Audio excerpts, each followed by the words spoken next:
and welcome to the You Can with Suzanne show. That's me. I'm Suzanne Sue Can. Say that twice or 3 times fast. I can't even say it once, but welcome. I'm so happy that you are here.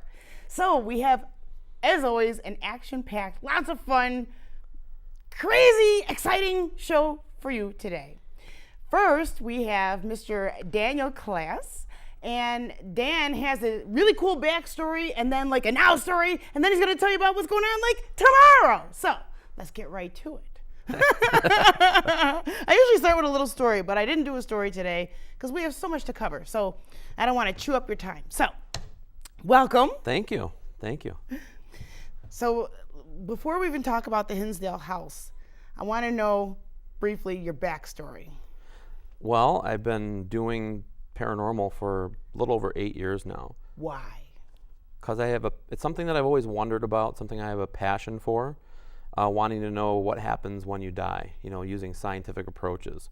And when you have a first experience, when something happens that you can't explain, it just made me want to keep going back and learning more and finding out more and checking out different devices and trying different things to try to communicate with the other side. Unlike the guests that you have coming on after me, it's not easy for me to speak to dead people, so so I kind of do it in my own way. Uh-huh. And were you always curious about like that side of things? Growing up, we had spirits in our house. Did it creep you out? No, because it always got pushed away as something different. Or my parents always made it so it was. It's your imagination. Yeah. Right? But when things, like my sister was a neat freak, and she used to put all the stuffed animals on her bed neatly every day. And we'd come home and they were sitting in the middle of the floor. Or there'd be crayons drawn on the ceiling. Wow. And there'd be crayons sitting on the floor. I mean, it was like... So that's undeniable. Yes. Yeah. So when I turned 18, I went to Lilydale, and I had a reading with Ellen Bourne. Oh, yeah. And before I even sat down, I talked to her about it. Before I even sat down, she told me, she goes, "You have 2 children's spirits at your house." I'm like, oh my gosh. Wow, my reading's done, because that's what I really wanted to know, So I did more research on my house and found out that there was 2 kids that had died in the house of cystic fibrosis. Oh, wow. And we actually ended up finding a painting of the children in the house, and I feel like that's what they were attached to. And it's kind of like their family. I actually went back and bought that house. Wow. Is that what is the Hillsdale House? No. Oh, it's not? No, I think I had started a collection of haunted houses. That was my first purchase.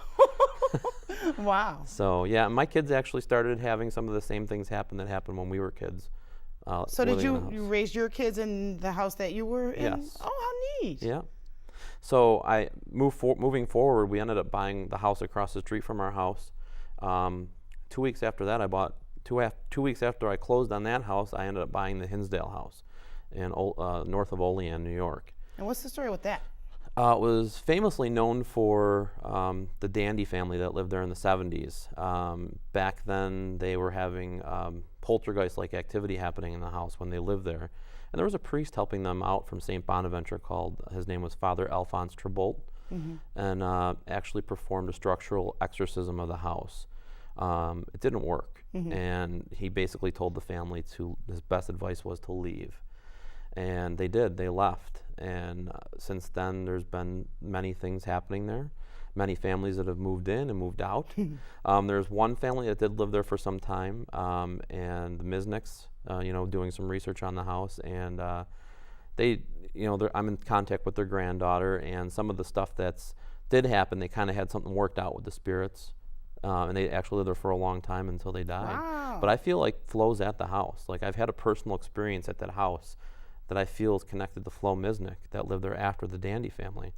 And my questions is why all these spirits are at this house and on this property and on this land that can't cross over. And there's definitely like some type of darker entity that comes out, and I feel like has control over the spirits in the house.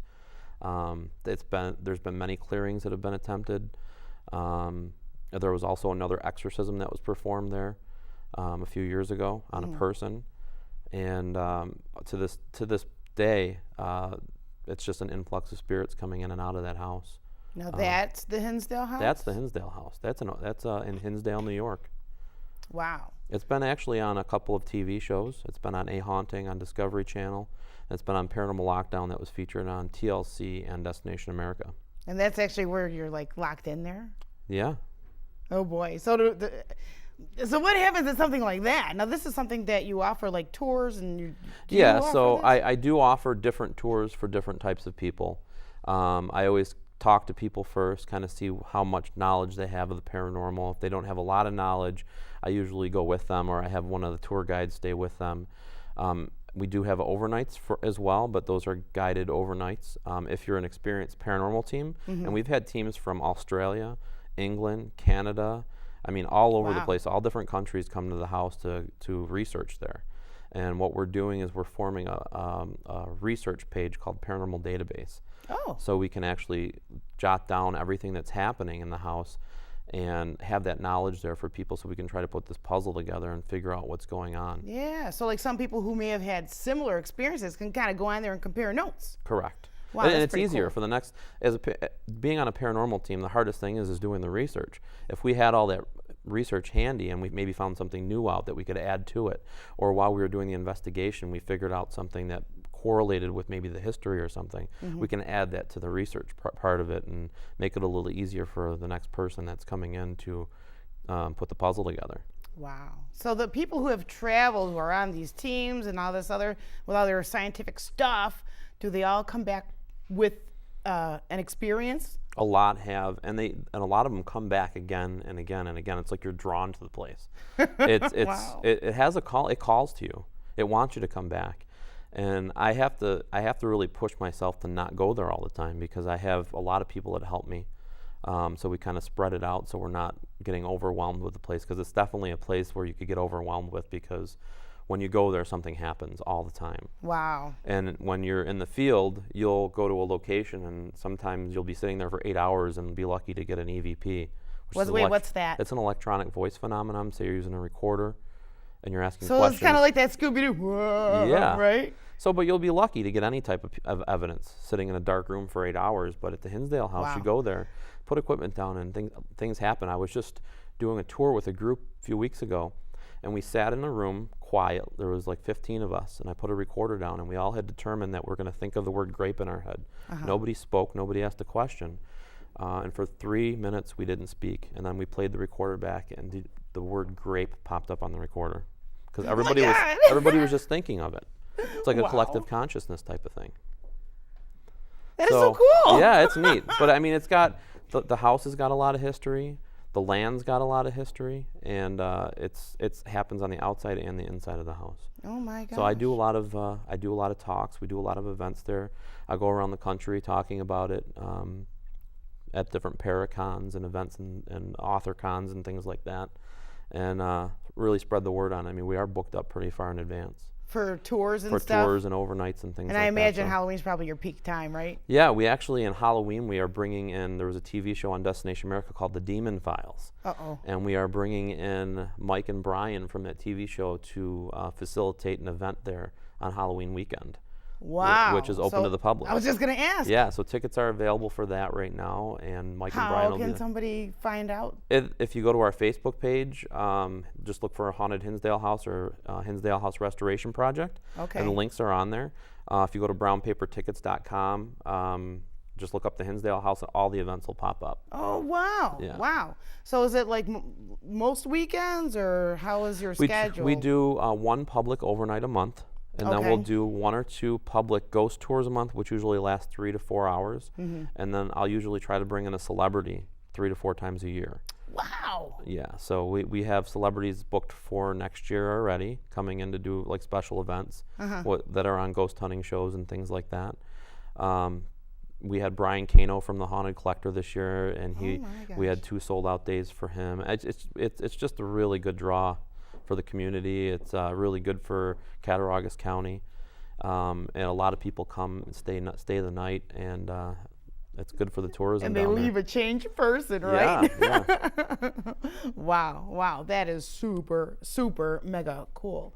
Do you get any people who like think that this is like all evil stuff, who give you like evil eye and like, oh, that's so bad and you shouldn't be doing that, and people who want like you my to grandmother, like, you mean? tear the house down? Yeah, I mean, it comes with the territory. Yeah. I mean, the people that are very, very religious will say that everything we're dealing with is demons and whatnot, but To each their own, though, yeah, right? Yeah, exactly. I've never had anything negative happen to me, and if I have to believe in the higher power, you know, and believe that I'm going to be taken care of, or I wouldn't be put in this position. Right. If you're following, this is what I feel like my path is. So if I'm following my path, then I should be okay, right? Yeah, absolutely. Yeah. Follow the yellow brick road. That's right.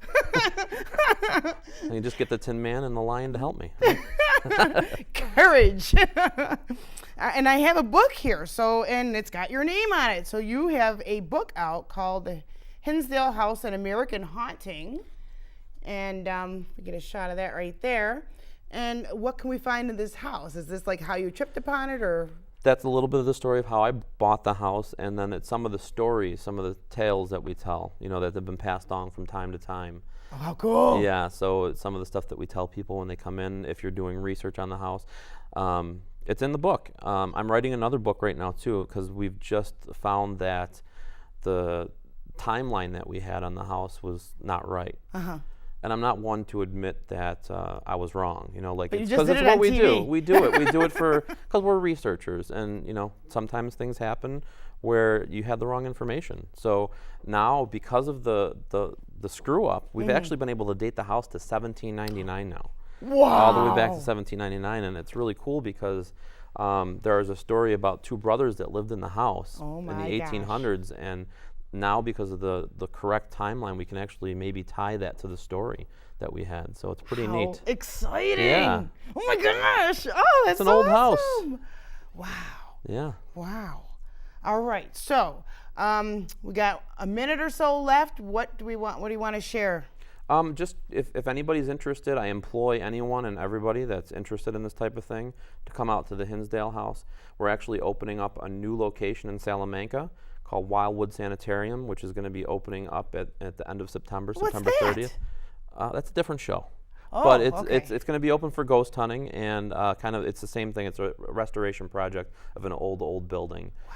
And that's going to be available on September 30th, and we're going to try to play off each other so people can come in for the weekend as opposed to one night. How wonderful. So it's going to be really cool. So make a weekend out of ghost hunting. Just go to hauntedhinsdalehouse.com.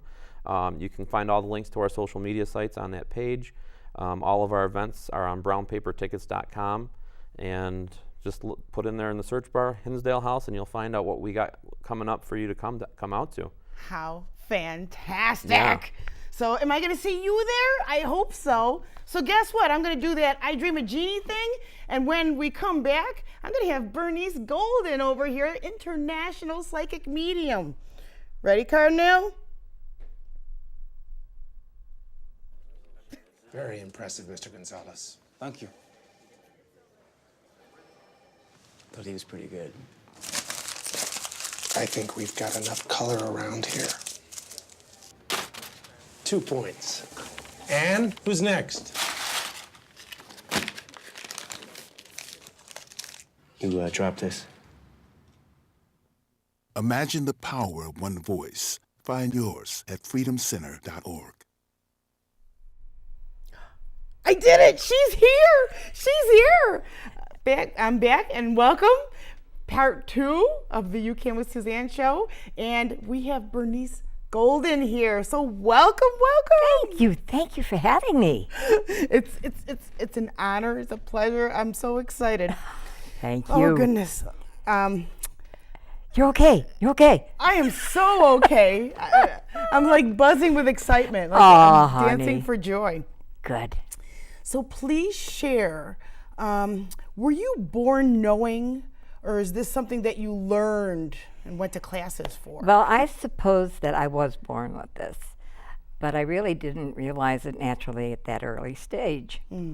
But my grandmother was a Native American Indian, and she was an invalid, so my father brought her to live with us, and he built her a little apartment, and we took care of Grandma.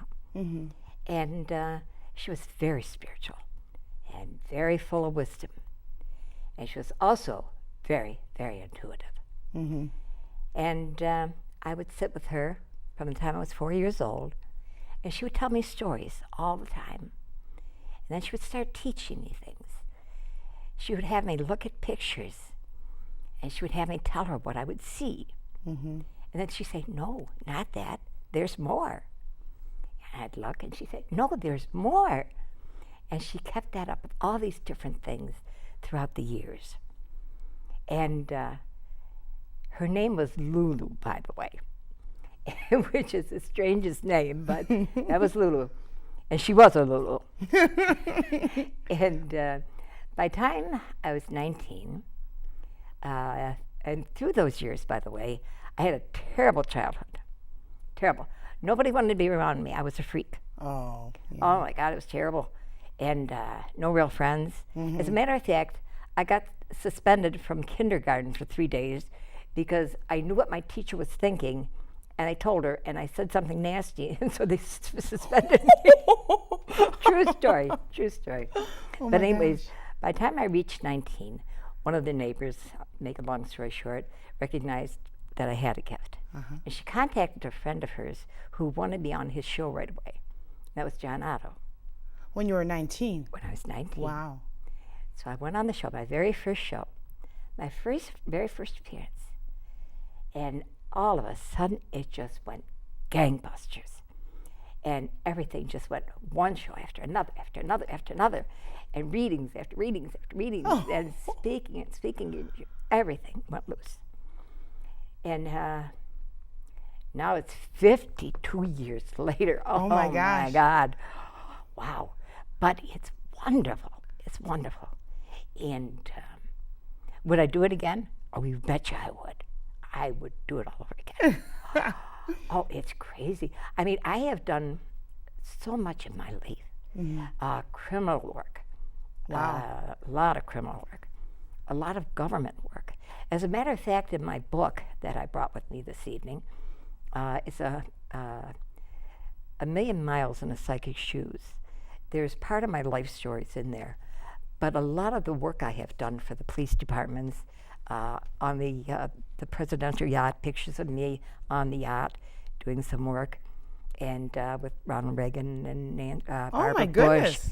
and that all the pictures are in there, and to show some of the cases I've worked on and documentation of them from the chiefs and captains and so forth. Wow. And to receive that recognition is unbelievable, because you just don't get that unless Right. you really worked for it. And so I'm very proud of that. And because for years, departments, police departments and so forth, never recognized a psychic. No way were they ever to tell that they worked with a psychic. But I've done international crime, all the way from China, Oh my United goodness. States. That's in the book. There's many other things too. Wow. So murders, narcotics, many things.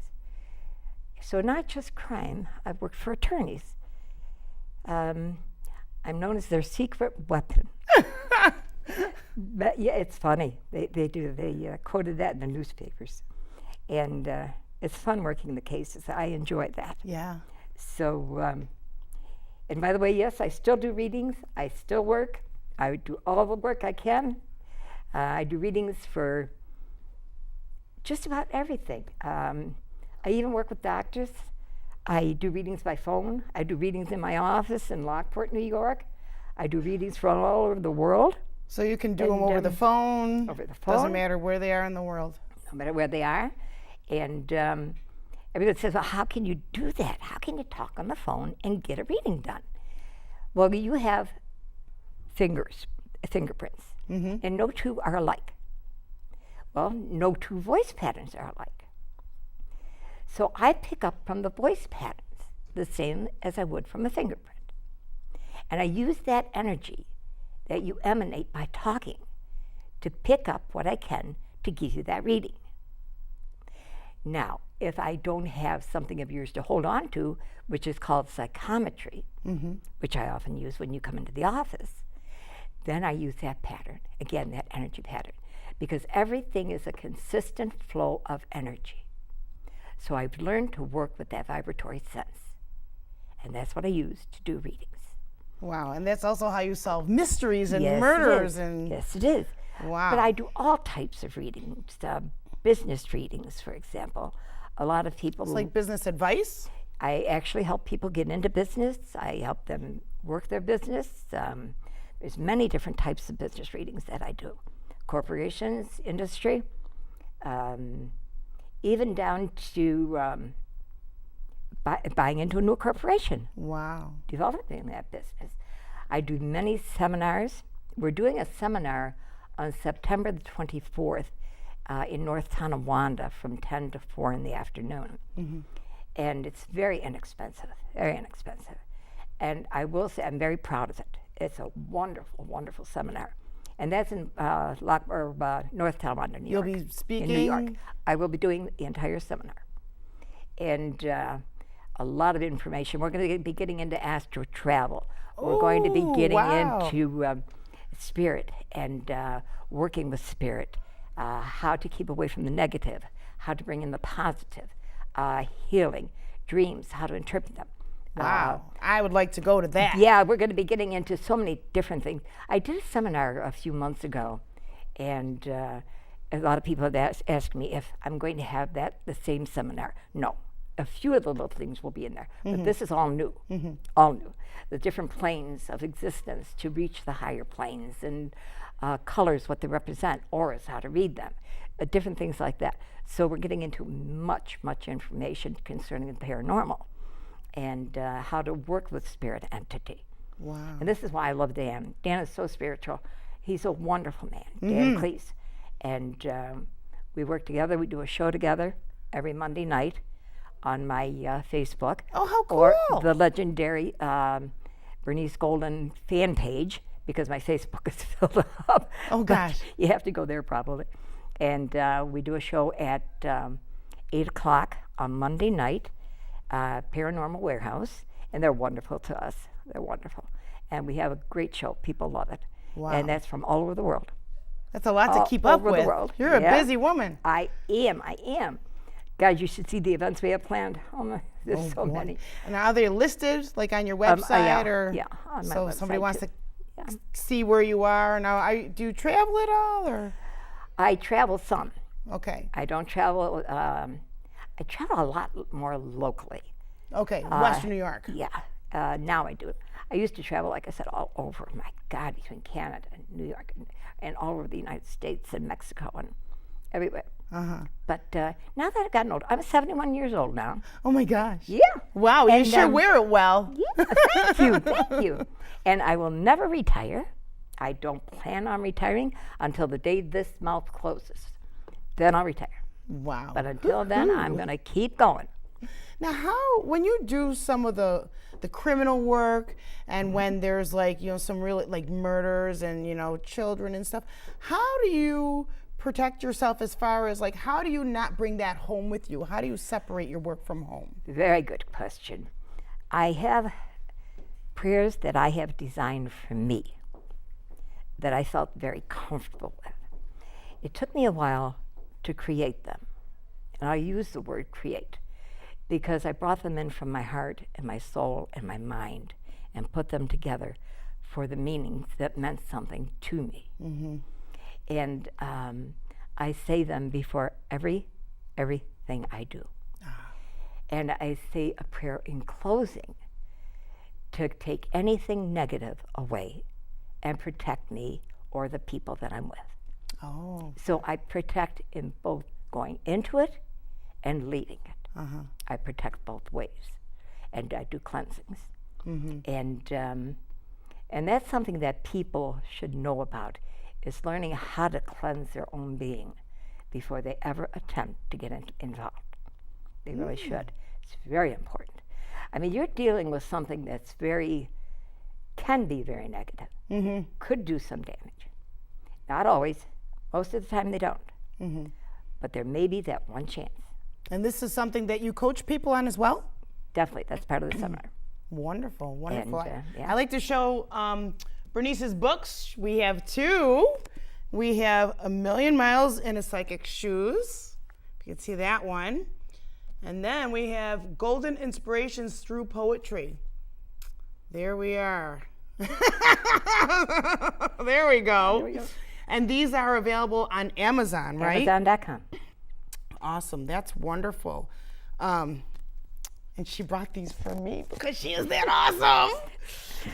you. All right. Now, I did ask on my Facebook page if anybody had a question, and somebody did have a question. Okay. So may I read it? Of course.